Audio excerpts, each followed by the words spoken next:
like if we brought my wife into this conversation right now, Hugh, how many stories would she tell of the day that we're 5,000 short of payroll and that day the money came in?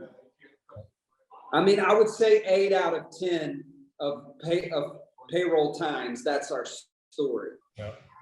I think in the Babylonian paradigm, we see that as an unhealthy way to live. But doesn't that sound eerily similar to the people of God when they were in the desert complaining? Yep.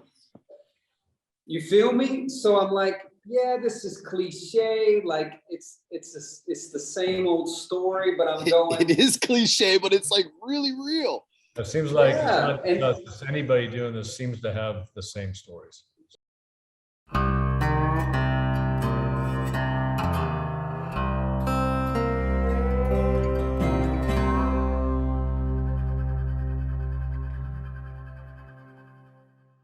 All right, well, we're here again, once again, another Gray Pages with the Brave Cities crew. And yeah, I am, if I don't sound the same, I'm usually at a better computer or microphone, but I am on my laptop in the bike shop today. Needed to, well, I've been here a lot more lately. We'll probably get into a little bit of why. And Taylor, Hugh, we got both y'all on today. Looks like y'all are other places as well. Where are you guys at? McCall is, where are you at? What room are you in?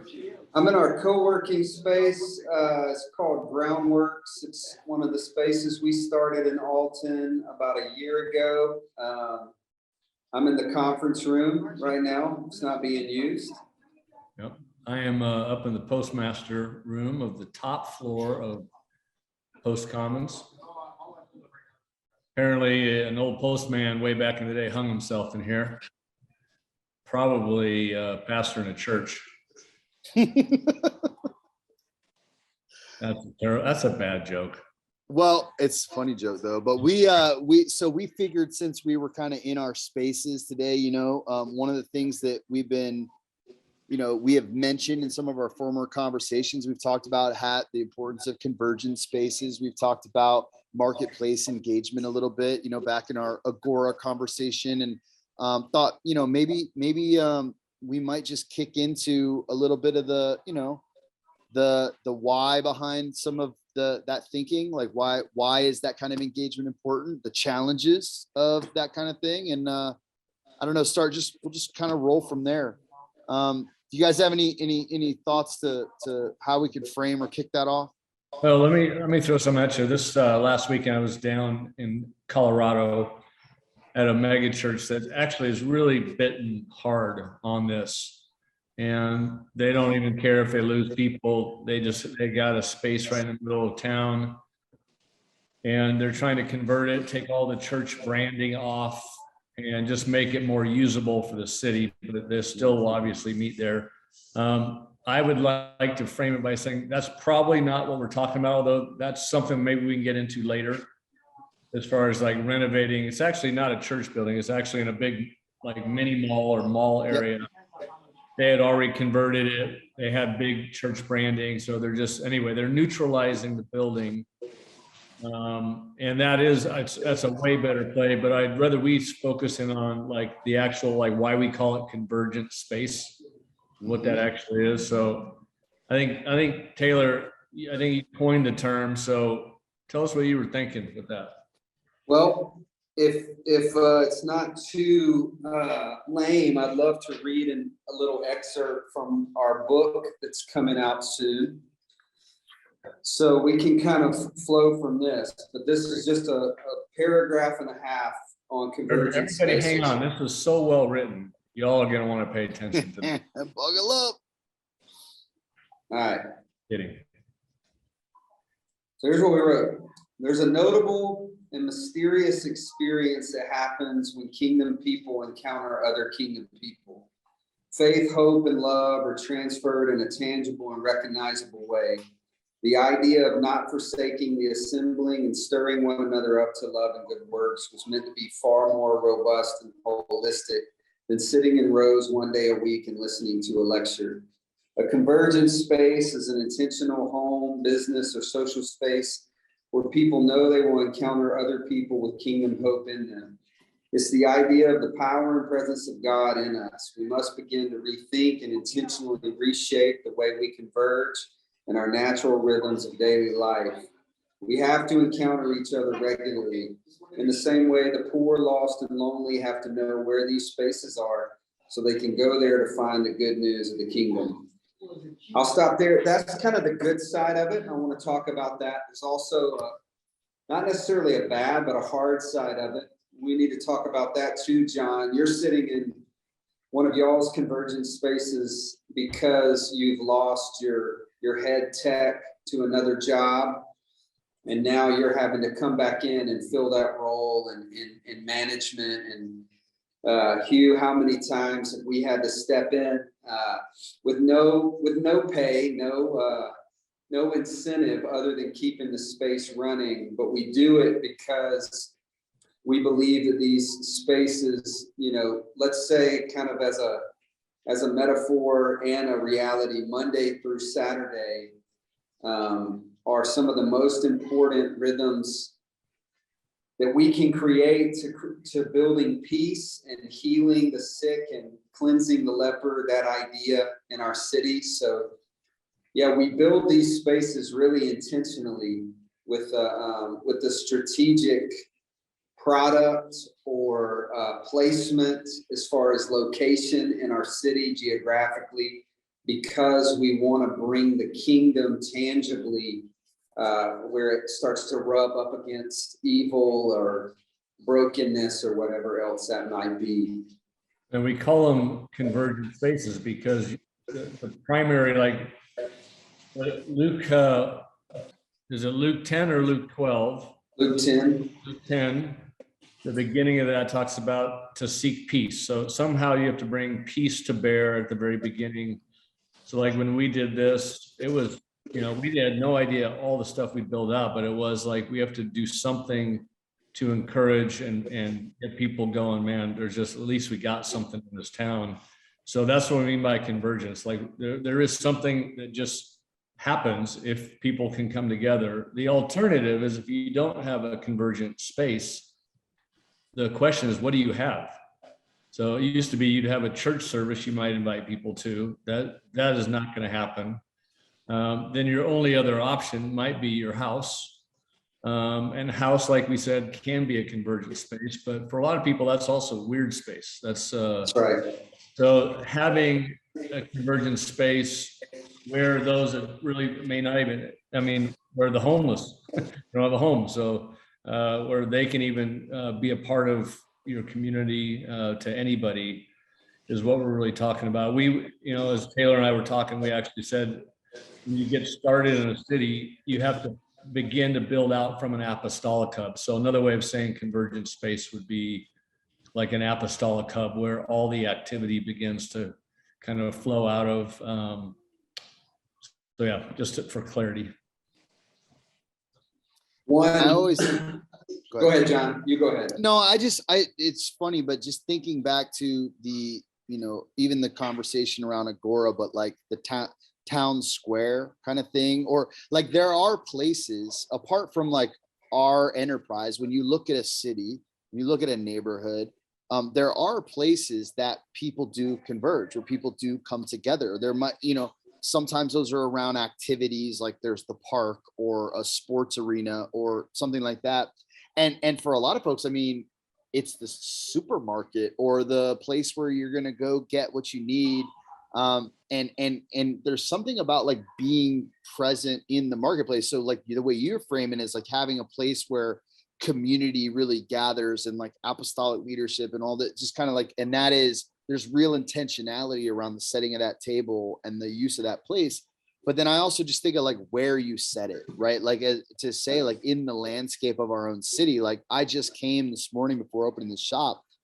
We run like a kind of every Friday morning, we run a kind of a grocery distribution. It's in a neighborhood here where folks could use some extra groceries. And it's a great way for us to meet people and hang out. But like it's where people are on Fridays because there's a community garden, has a work day out there. There's just a lot of activity and traffic that's there anyway. And then we're just like, hey, why don't we add to and just, you know, kind of enter into this kind of rhythm of life that's already happening in the neighborhood, where really we're being welcomed into their space in many ways. And is kind of a cool thing. Like, we set places where we can do the work of hospitality, but then also there's a lot of times we recognize that there are spaces where we are received into in hospitality. And I don't know, I feel like both of those can really function as that concept, right? I think also Yes. evangelism and discipleship is, I think it's your convergence spaces.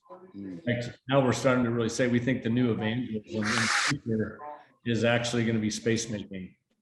Yes. So, you know, evangelism has always been something that's kind of front and center in my mind. That's why we did the spot of hospitality, welcoming, something that draws people. So it made sense for my evangelistic antennas, if you will. But it's also discipleship. It's where people watch us do what we do, which to us is the framework for making a disciple. So they see all of us, that they perceive us to be the owners. I don't think any of us have been owners. We don't own any of the buildings. We're more like presidents of nonprofits, but Yeah. with no particular financial stake, but they see us bussing tables and, you know. Taking ownership. Yeah, Right. That's right. Yep. Yeah. So. Yeah, so let's pull on this a little more, because this is, I mean, the evangelism conversation, I think, has to change anyways. The idea of good news is so complex and so broad. Let's make it personal. I want to tell two personal stories and see if we can riff off of this. One is just a guy living in my house right now. So like, there's levels of convergent spaces. There's a gentleman named Sean that, I don't know, Hugh, what would you say? Probably in his 60s, maybe. Yeah. He's probably 40 and he probably looks 60. Yeah. Living on the streets, suffering from a form of cancer. I think it's prostate cancer. Hard worker, painter, loves to gamble, super kind heart, wanders into the post maybe 4 months ago, begins to build a relationship with one of the guys that's running the show around here, and asking for work, not really asking for a handout, and just starts to feel family here. He's heard Jesus loves you and wants to die for you and forgive your sins more times than all three of us put together. So he knows that good news. He's probably prayed 8 sinners' prayers that week to get a meal. But he just wants to feel welcome somewhere and feel like he's not a burden. Starts to do life here, you know, takes naps in our roaster room, helps out where he can. And now he's at a place where he wants to really get his feet back under him. He needs to live somewhere for 30 days with a lease so he can apply for a voucher. So he's living in our basement. We have a finished basement with a nice room in there, and my wife worked out a legal lease for him.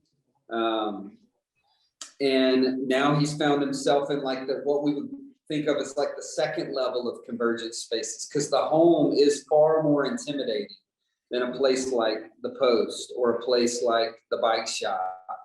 He's not going to wander up to our home typically to build relationship. That would more be when he's reached kind of the beggar state. So that story is happening, and it's going well. Here's another, you know, great convergent space story. We started a new space last year in Ferguson, just outside of Alton, called Soulcraft. It's a custom woodworking and furniture building shop and a commercial space. And man, I was in there. When did I text you? Last week, Hugh.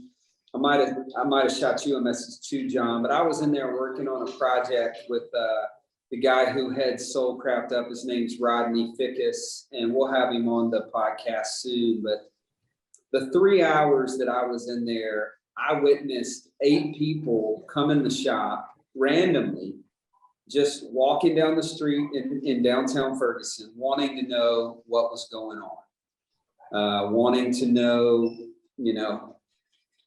who runs it? Why is this happening? Like, what's the purpose? There's 4 posters on the wall that say like make, keep, sell, teach. So what does that mean? What is the process of, and Rodney set up this whole program of becoming a maker where it's 1 to make, 1 to keep, 1 to sell, and 1 to teach. And once you finish all 4 processes, you become an official Soulcraft maker. And I'm watching this good news happen so naturally, so organically, not having to be forced or convoluted or sold in any type of way. I'm going, man, if we had a video of this right now to show the church the power of convergent spaces. And all 3 of us are preachers. I'll say this too, like all 3 of us are preachers. To think of the amount of many sermons that we preach. Mm-hmm. Just last night, my wife and I were reading that text that says, command and teach these things, devote yourselves to the public reading of scripture and preaching, right?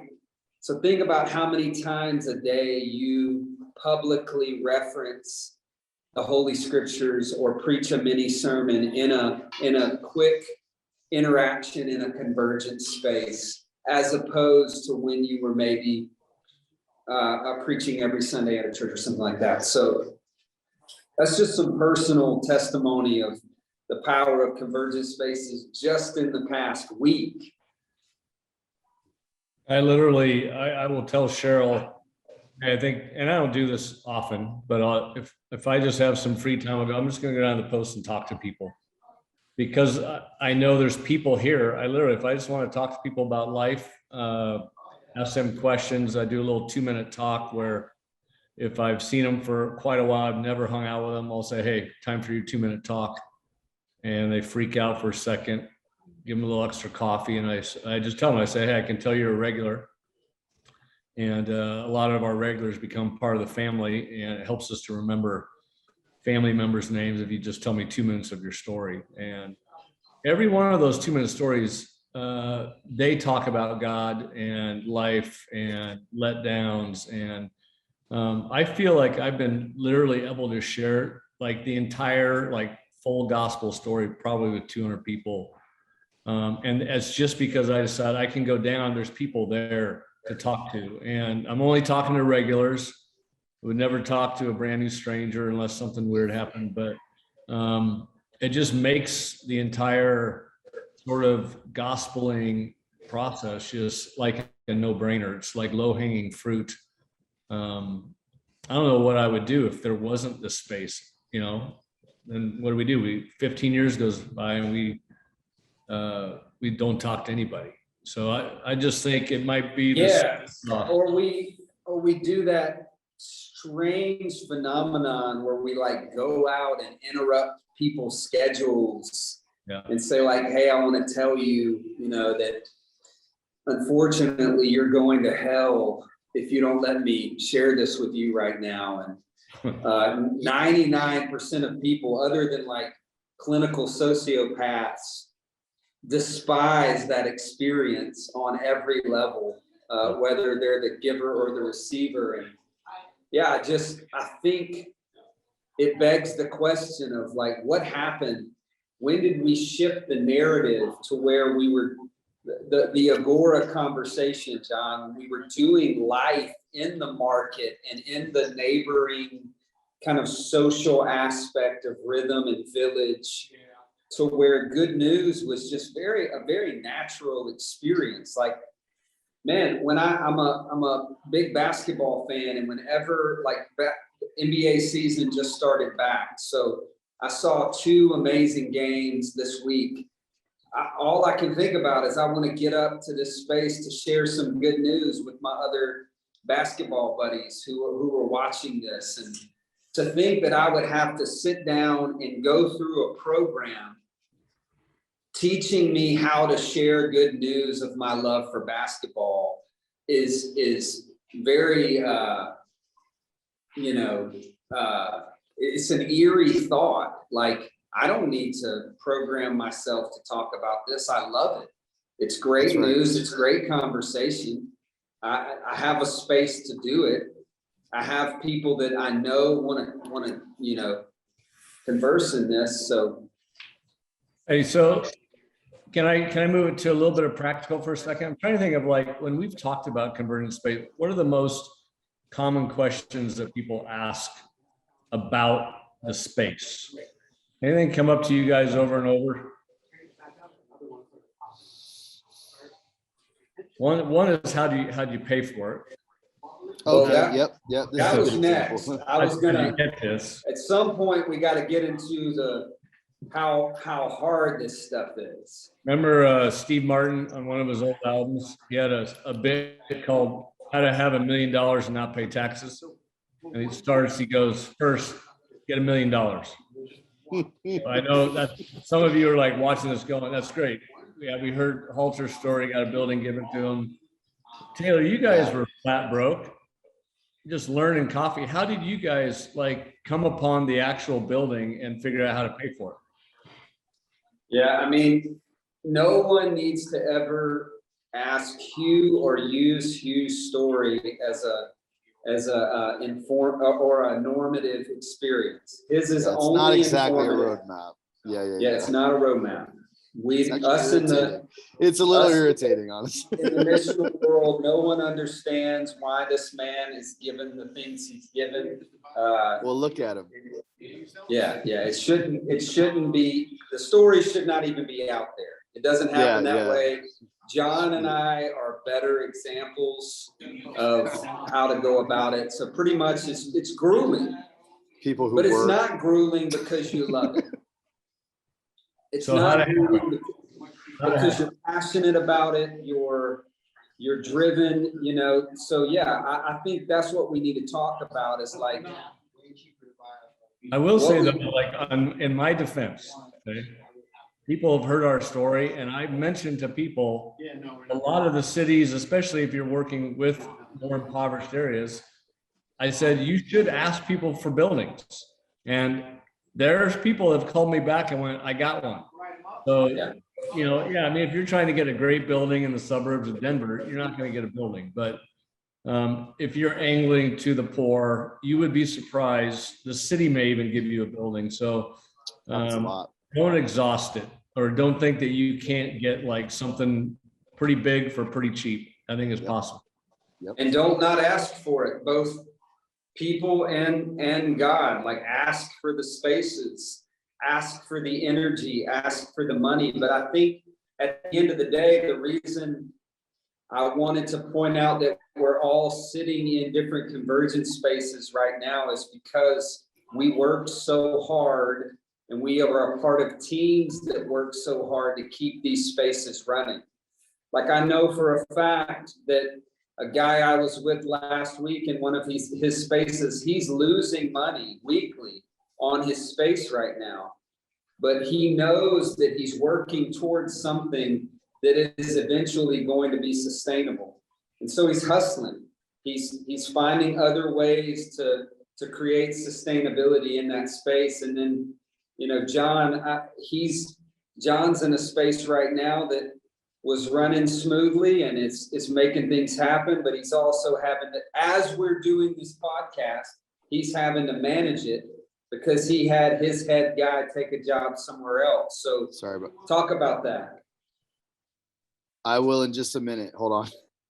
Yeah, he's literally having to manage it right now. So and I'm messing around with you, like, yeah, he was given some things, but I was up here for the first 3 years periodically helping him build this space out. you've never really made much money from it. You've had to hustle in other ways. So talk about how hard it is to actually get these spaces going. And it all, you know, it really all depends. We've seen so many different sizes. Like we didn't really have a mortgage on this thing. It was essentially free, and most of the money to develop it, we were able to raise it. We had a little $120,000 note that we still pay on, so that's not a big deal. But you know, the last 2 months, I'm calling Taylor's wife, going, "We're going down because utilities are $5,000 a month." So it really all depends. Each sort of space will have its own dilemmas and own benefit. I also was thinking like, I've seen where you were at, Taylor, and other spots. Sometimes what makes sense for the city, maybe that's the point, is make sure you make sense for what the city's asking. Sometimes fixing something up really beautifully is not what you should be doing. Sometimes you need more of a raw space. In our city, I think we hit it pretty good here because our town, probably more than any other thing, needed something to be proud of or be encouraged with. So we did, I think we made it look pretty nice. So everybody would go, "We got something in this town." And they would bring their friends. So people would always say, "If I bring friends in, I bring them here." So, you know, we couldn't lowball this thing, although it's not sort of like elegant, but I think we did it well. So I think you have to be thinking through, why do you want a building, number one? What would it do for converging people? And then start to go, how much are we going to put into this thing, and what's the real feel going to be?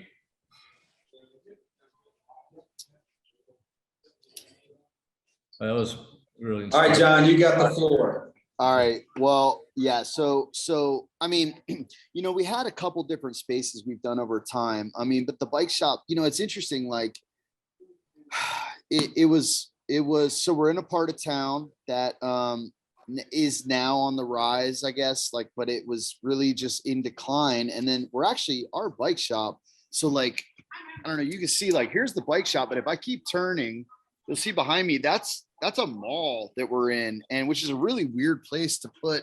We're actually in a shopping mall, which they're kind of things of the past, right? Like Amazon killed this whole thing, and actually this mall is now getting a bunch of investment where it's not gonna be a mall. They're gonna, you know, tear and wink parts of it down and this, that, and the other.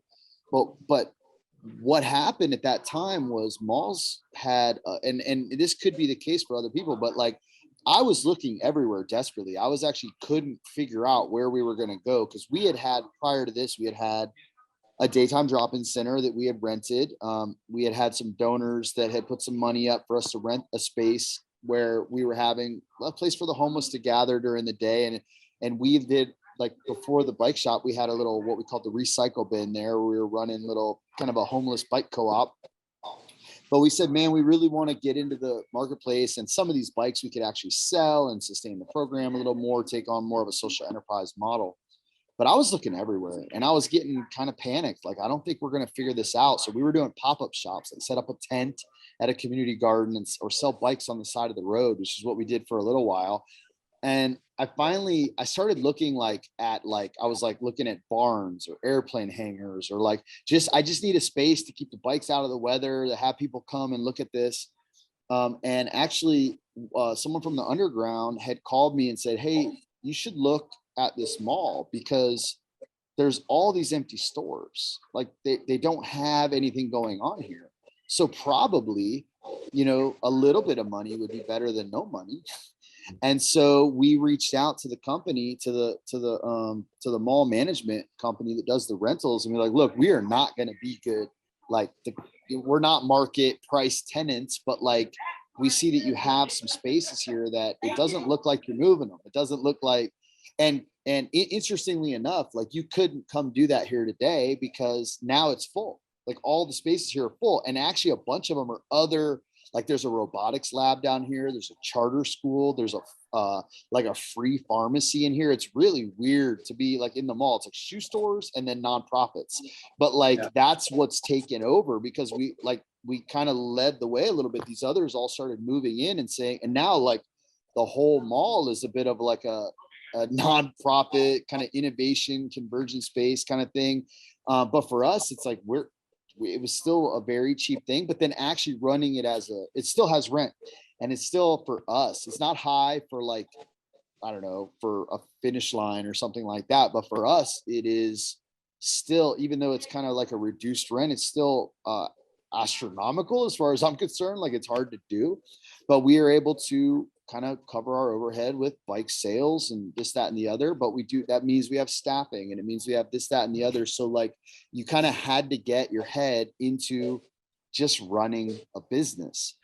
But then for me, one, I thought that was quite fun. Like, I like getting into that stuff and building businesses and figuring this stuff out, kind of that entrepreneurial scrappiness. But like, more than building a business that needs to throw off capital, like we said, it's not about ownership, but the functionality of the space is like, if you can build a business that provides like real value to the community and provides this kind of space, but then, I mean, to then it's just like, if it breaks even, it's a huge win. Or even the guy you said, like, if it loses a little bit each month, it's just like, yeah, I mean, the drop-in center never made any money, and we got used to nonprofits spend money on spaces that don't sustain themselves all the time. And so we just thought, man, what a better way to go about this. And we just realized, like, if we can work toward breaking even, in my mind, that's just wildly successful as a space. And I'd love to say it threw off capital, but like, again, we still need more staffing and this, that, and the other. So like, when a staff leaves, this is where you find out, like, oh, we're actually a safety net. Now I got to come back in and be present. And I can't actually fill the gap of the technician because I'm not a technician. Like, I know my way around a couple things, but I'm not good enough. And so we're on a search right now, but I am here and present because there is like management needs now, where you lost some senior leadership or whatever. But I think that's been a huge part of this. And so like, how you pay for it is like, you kind of figure it out, but then also like take opportunities to get into weird places. Like he was saying, like, maybe it doesn't need to be a super nice place, like be a rundown spot. And for us, it was important that it was a storefront.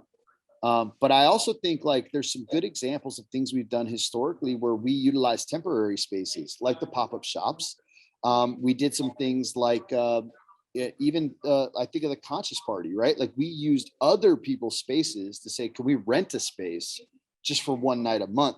And it's more event based at that point. Totally. But like, based on whatever it is you have, it's like you could set a very temporary table, like a farmer's market. It's here on Saturday morning and then it's gone. But you could go, hey, I'm here every Saturday morning, and those may already exist, and you put a table at one, or kind of join in with something already there. And so that's like, your mind gets to like, I need that space to be in the community and engaged and interfacing with the marketplace, and then you find them, and then based on whatever resources you have and whatever needs and ideas you have, you just figure it out. Get into That's a really good point. I think surely Hugh's wanting to say something because he's in an odd posture right now. But I just want to say really quickly, like, there's so many ways to start this process in your context. If you're doing like Kingdom Ecosystem work, you don't have to sign a 1-year lease on a property that's gonna take your legs out from under you, unless you have that temperament. I think it takes a really particular and specific temperament to jump into something where you're gonna have to bust it and hustle. Like, you can reach out to some dudes in your city and say, hey, look, I want to start a weekly dinner where we host like a beautiful banquet for people that don't usually have access to that. And then you reach out to a caterer and you say, hey, would you like to give back a little bit? Like, what would you think about catering this once a month? And maybe we'll do half of your normal price, or maybe you donate it to our nonprofit. Like, there's so many opportunities for creativity when you really start to kind of just do a little assessment of like what's needed in our city, like what could be a helpful convergence space. It could be athletics, it could be food, it could be drink, it could be hosting a friggin' cigar night down at the patio of the pub. Like, there's ways to create these convergence spaces where they're not so ministry forward in the sense of they become exclusive, but they are clearly intentional of creating hope, good news, telling stories, learning life, all that. So, Hugh, what you doing, man? I thought I'd do a very quick tour, show them where we make money, where we lose money. This is lobby. This is coffee area. This is where we lose money. Coffee loses money. Cafe barely makes any money. Whiskey bar. It's where church planters hang out and get liquored up. That supports events. It will take you to events. People sitting, playing a little bit of extra. And then we're going to go into the events room. Got an event wedding tomorrow night. It looks good. Sorry. So events make money. Mhm. So we view the coffee, the cafe, more as like lost leader. Mhm. That's really more for relationship, people connecting. Then we try to figure out something that will make a little bit of money. So the events have ended up being sort of where we actually do pretty well. So it's a quick tour, but And then Sunday night, Hugh, aren't we giving the space away to some musicians that are hosting like this kind of citywide worship gathering or something, right? yep, we got that. So we say we got worship in the ecosystem. I don't think Taylor went once. I don't go. I'm done singing. But yeah, I mean, it'll be a couple hundred I'll kids be in there.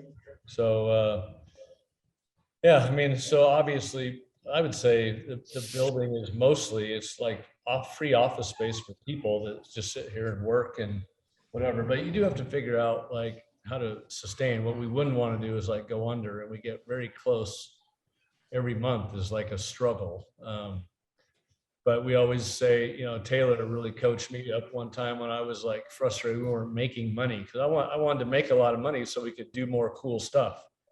And Taylor reminded me, you know, the goal is just like to make it, like keep, Yeah.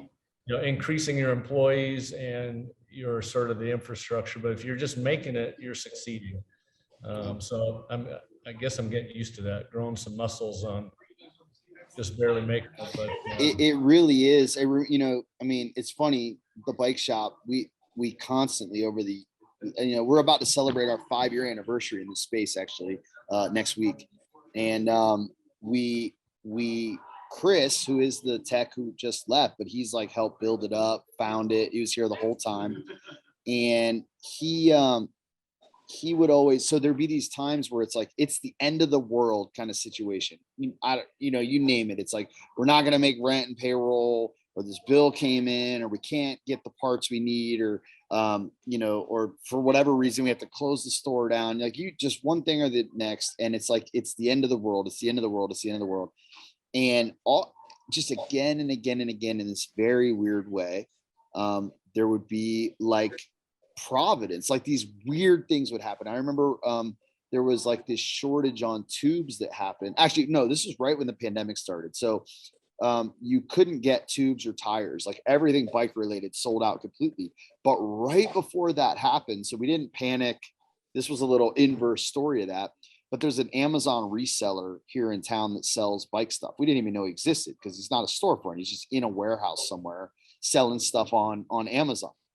Well, he sells bike seats and tubes and tires.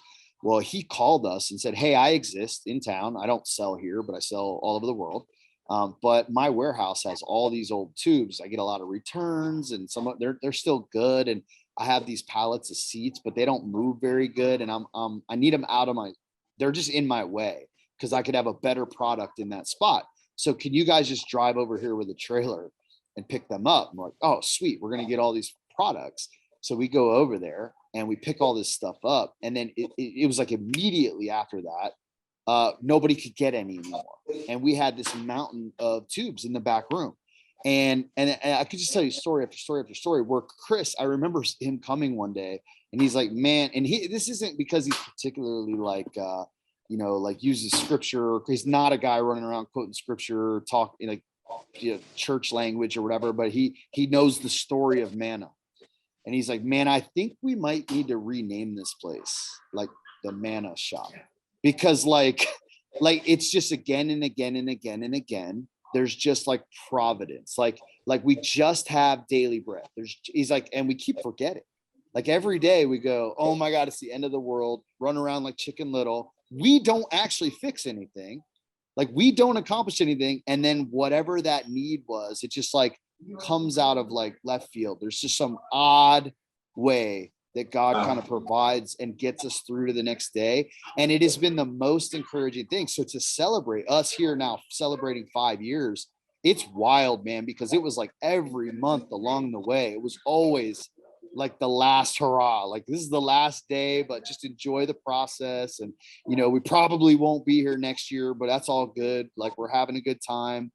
And like, you know, like he was talking about, like, we never really like, oh, we make money. There's no such thing as savings, reserves. It's hand to mouth. It's like we're, you know, at some level, this is a terrible business.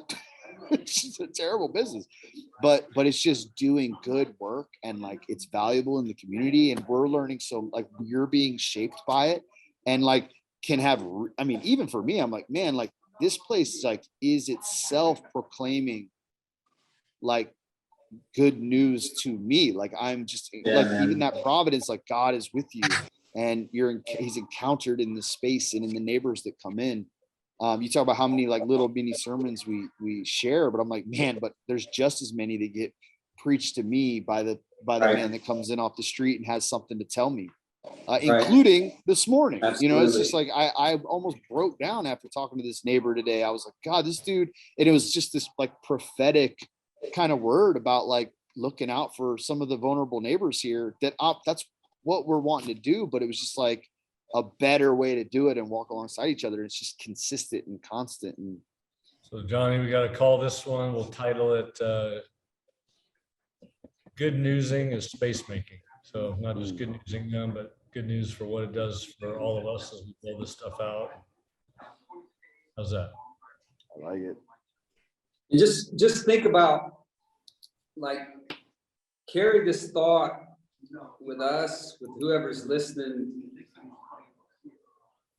We're the whole message, the whole kind of narrative stream that we're on right now is building the city of God within the city of man, building kingdom within empire, or building heaven within Babylon. So we live under this thing called the powers, or some might know it as like the principalities and powers, this ruler of the kind of the ecosystem that we're in. It tells us how to live, tells us what is successful business, tells us what our goals that we should strive for. And I think we're being challenged even right now, John, with some of the thoughts you're giving. It's like if we brought my wife into this conversation right now, Hugh, how many stories would she tell of the day that we're 5,000 short of payroll, and that day the money came in? I mean, I would say 8 out of 10 of payroll times, that's our story. Yeah. I think in the Babylonian paradigm, we see that as an unhealthy way to live. But doesn't that sound eerily similar to the people of God when they were in the desert complaining? Yes, yep. You feel me? So I'm like, yeah, this is cliche. Like it's the same old story, but I'm going. It is cliche, but it's like really real. It seems like anybody doing this seems to have the same stories. So. And then we go, but man, I liked it back when I didn't have to think about tomorrow. I didn't have to worry about if my pantry was full. And I'm going, oh yeah, that sounds like the book of Jude, where it says the people were clamoring to get back to Egypt. Mm-hmm. And I'm like, man, we're so blind to our own our own bondage of Babylon and the comforts. Like the stories that you guys are telling right now are the stories of God's provision. But this is why, so this is what I wanted to end with, is this is why what we're talking about is so hard. Is at the end of the day, it comes down to, do you want kind of the rhythm and the road that Yahweh has promised, that the God of the Bible, the God of creation has promised, which means you're going to have to trust him again today. Like you actually got to trust him again today. Or there's another way. It's a broader road though. And that road promises comfort and provision of abundance, like food and bills and payroll. You never have to worry about it. It's there. I feel challenged by that once again. How long can we sit in it? That's the hard part. You know, it really is a hard part. And it daily in the actual work of doing this, like because we are transacting with people, we are selling things, we are running a business, dealing with money, and yet we are doing it in ways like here we have, well, you know, we do like sliding scale repairs where people come in that are poor and can't afford our services, but they get them as if they could pay. And we just slide the scale to where, you know, you only have 17 cents. All right, it's 17 cents, but like, I'm constantly thinking of, you know, like you were talking about people not wanting to go back to when they don't have to worry about money. And Jesus said things like, actually, don't worry about what you'll eat, what you'll drink, what you'll wear. Like these are the things the pagans are running after. Like seek first, put the kingdom city first, put that pursuit first. Like just right now, It's a just paradox, get after it. And then all these things will be taken care of. Right. But then and he said, you can't actually serve God in money. And when someone comes in here and I'm like, oh, you know, it feels like this weird dance, like we're trying to kind of do both, right? But it's like you have to prioritize kingdom, prioritize the hospitality, the neighbor, the guest. Sometimes they can afford to pay, and there's nothing wrong with transacting in that way, just as there's nothing wrong with transacting in gift and gratitude. Like we can go either way, and rightfully should, but the constant struggle, the thing that's so hard is just faith and faithfulness to the kingdom way, when everything else says that's foolish, that's the wrong way to go about it, that's reckless, that's bad stewardship, that's, you know, deadly to the business, to the bottom line, to the whatever. And yet, weirdly enough, Jesus said, if you seek to save your life, you'll lose it. But if you're willing to lose it, you might find it. And that actually, to me, feels like the exact thing we have to like walk out in doing this. So would we caution people that are kind of pursuing this road, but also kind of living in, I don't know how to phrase this, like living in clear abundance in the work that they're doing? Like I find it to be, I guess I would say it like this, speak to this really quick, Hugh. I find it to be like a narrative that people pursue to tell the stories of like, man, this guy over here, he started this thing and they're killing it. They're like, you know, netting 80% of their deal a month, and they got like 108. You know what I'm saying? Like we say, be cautious with that pursuit. Yeah, I think so. I think, you know, we even have people leaning in that they hear our stories and they actually have abundance. They can come in power. I know churches literally, they go, hey, forget this church stuff. We're going to go buy a section of our city. And I think that's missing the whole thing. I think we do deep down want the locals to go, hey, I think the people at the post are doing well, but because we don't want to look like we're just like punks, right? I mean, there's got to be some business savvy, but I don't think we ever want to avoid just this day-to-day manna. I mean, we talk about it's a manna economy that we're called to in the New Testament. So Yeah, do I like it occasionally when there's a little bit of a cush? Yeah, I sleep. Oh, we all do. I sleep It's better. great. But I wouldn't trade anything from the struggle to the letdowns. I mean, it seems like that's when God does all the work. So yeah, I was thinking that, like, maybe the last thing to bring up is just, remember, even in the book of Acts, convergent space for them was Solomon's Gate, like general admission. They didn't have any spot, but they had a spot. So I think the bigger question is, where's your spot going to be? What is it? It might be under a tree That's at a right. park. I have no idea. You may not Perfect need spot. to go through any of this, but I think the economy, and taking a look at your city and what would really be a way to encourage your town. I think those are like the new questions we got to start asking. So I know you guys have all done a killer job at that, and it actually has made an impact. I think about the other ecosystems that we're coaching and that we learn from.